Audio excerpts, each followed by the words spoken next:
मिर्जा राजा जयसिंह आमेर के कछवा शासकों में सबसे महत्वपूर्ण एवं योग्य शासकों में इन्हें याद किया जाता है। आमेर का सर्वाधिक विकास इन्हीं के शासनकाल में हुआ। मिर्जा राजा जयसिंह आमेर के राज्य के राजा थे। उनके पिता राजा महासिंह थे और उनकी माता दमयंती जो मेवाड़ की एक सुंदर राजकुमारी थी।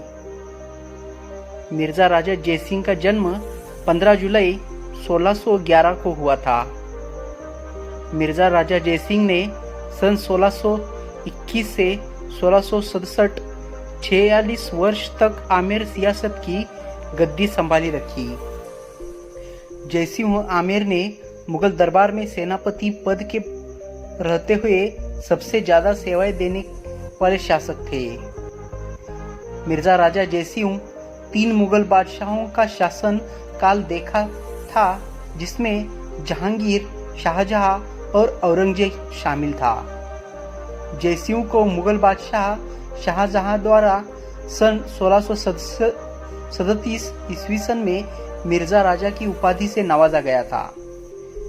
मिर्जा राजा भावसिंह का कोई पुत्र नहीं था, जिसके कारण 1621 ईस्वी सन में उनके छोटे भाई महासिंह के पुत्र जयसिंह प्रथम मात्र 11 वर्ष की आयु में आमेर के शासक बने। अपने शासनकाल के दौरान मिर्जा राजा जयसिंह ने मुगल बादशाह जहांगीर व शाहजहां की सेवा की थी।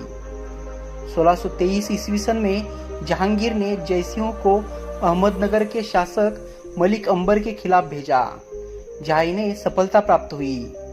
इसके बाद जहांगीर ने उन्हें 1625 ईस्वी सन में दलेर खां पठान का विद्रोह दमन करने के लिए भेजा, जहां फिर से इन्हें सफलता प्राप्त हुई। शाहजहां के शासनकाल में इन्होंने 1629 ईस्वी सन में उज़्बेकों के विद्रोह का भी सफलतापूर्वक दमन किया था।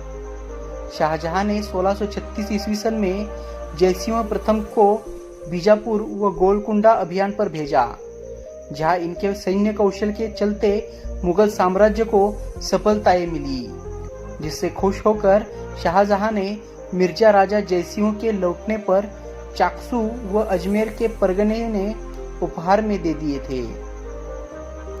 पहली बार मिर्जा राजा जयसिंह को 1637 में शाहजहां के पुत्र शुजा के साथ कंधार के अभियान पर भेजा गया था।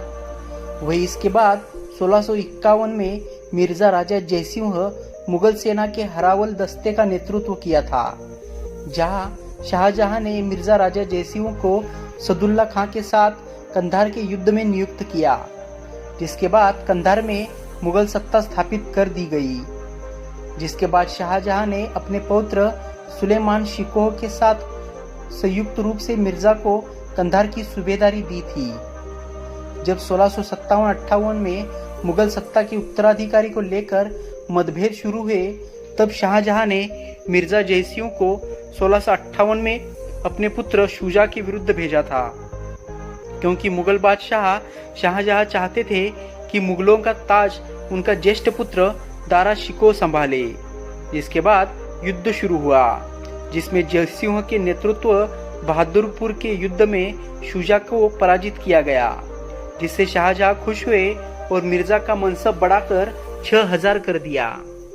शाहजहां के बाद अगला मुगल बादशाह कौन बनेगा, इसको लेकर उनके 2 पुत्र दारा शिकोह और औरंगजेब के मध्य गहरा विवाद था, जिसके चलते दोनों में 15 अप्रैल 1658 को धर्मत के मैदान में युद्ध हुआ। शाहजहां को इस युद्ध में जयसिंह से निवेदन करने पर उन्होंने दारा शिकोह के पक्ष में मुगल सेना का नेतृत्व संभाला, लेकिन इस युद्ध में औरंगजेब की जीत हुई और औरंगजेब की जीत से यह तय हो गया कि औरंगजेब में ही अगला मुगल शासक बनने की काबिलियत है। औरंगजेब के अगला मुगल शासक को देखते हुए 25 जून 1658 को मथुरा में मिर्जा राजा जयसिंह ने औरंगजेब से मुलाकात की तथा अपना पूर्ण सहयोग औरंगजेब को देने का वचन देकर उसके पक्ष में शामिल किया। औरंगजेब व दारा शिकोह के बीच मुगल सत्ता को हासिल करने के लिए दूसरा व अंतिम युद्ध मार्च 1659 को दौराई के मैदान में हुआ। अपने वचन के अनुसार मिर्जा राजा जयसिंह ने औरंगजेब के पक्ष से युद्ध लड़ा तथा हरावल दस्ते का नेतृत्व किया, जिसमें औरंगजेब विजयी हुआ और अगला बादशाह बना। औरंगजेब शासक बना तो उस समय दक्षिण में मराठे महाराज वीर शिवाजी के नेतृत्व में अधिक शक्तिशाली होते जा रहे थे, जो मुगल सत्ता को चुनौती दे रहे थे, जिसके चलते 1665 में औरंगजेब ने मिर्जा जयसिंह को 1,40,000 मुगल सेना को लेकर शाहजहां महाराज शिवाजी से युद्ध करने के लिए भेजा। मिर्जा जयसिंह ने पुरंदर के किले को घेर लिया तथा अपनी सैन्य कुशलता का परिचय देते हुए उन्हें मुगलों से संधि करने पर बाध्य किया। 11 जून 1665 को महाराजा शिवाजी और जयसिंह के बीच एक संधि हुई, जिसे पुरंदर के तह के नाम से जाना जाता है, जिससे खुश होकर औरंगजेब से उनके पद को बढ़ा कर दिया गया और उन्हें बीजापुर अभियान पर भेज दिया गया। लेकिन इस अभियान में जयसिंह सफल नहीं हो पाए। उनकी असफलता के कारण औरंगजेब काफी नाराज हुआ और जयसिंह को वापस बुला लिया। वही महाराज शिवाजी का इनके पुत्र रामसिंह प्रथम की हवेली में मुगल कैद से भाग निकलना, जिसके बाद मिर्जा राजा जयसिंह और औरंगजेब के बीच संबंध खराब हो गए। 28 अगस्त 1667 को औरंगजेब के कहने पर जयसिंह के ही विश्वास पात्र सामंतों ने इनकी वापसी में बुरहानपुर में जहर देकर जयसिंह की हत्या कर दी। यही बुरहानपुर में मिर्जा राजा जयसिंह की 38 खंभों की छतरी मौजूद है। इनकी मृत्यु के पश्चात इनके ज्येष्ठ पुत्र रामसिंह प्रथम व उनके बाद उनके ज्येष्ठ पुत्र बिशन सिंह आमेर के राजा रहे, जिनके पुत्र सवाई जयसिंह द्वितीय हुए। तो दोस्तों, ये थी कहानी मिर्जा राजा जयसिंह की। आप उनके बारे में क्या सोचते हैं ये कमेंट बॉक्स में लिखिएगा। साथ ही वीडियो पसंद आया हो तो वीडियो को लाइक कीजिए और चैनल को सब्सक्राइब करना बिल्कुल ना भूलिए। जल्दी मिलते हैं फिर एक ऐसे ही इंटरेस्टिंग और इन्फॉर्मेटिव वीडियो के साथ। तब तक खुद का ख्याल रखिए। जय हिंद, जय भारत।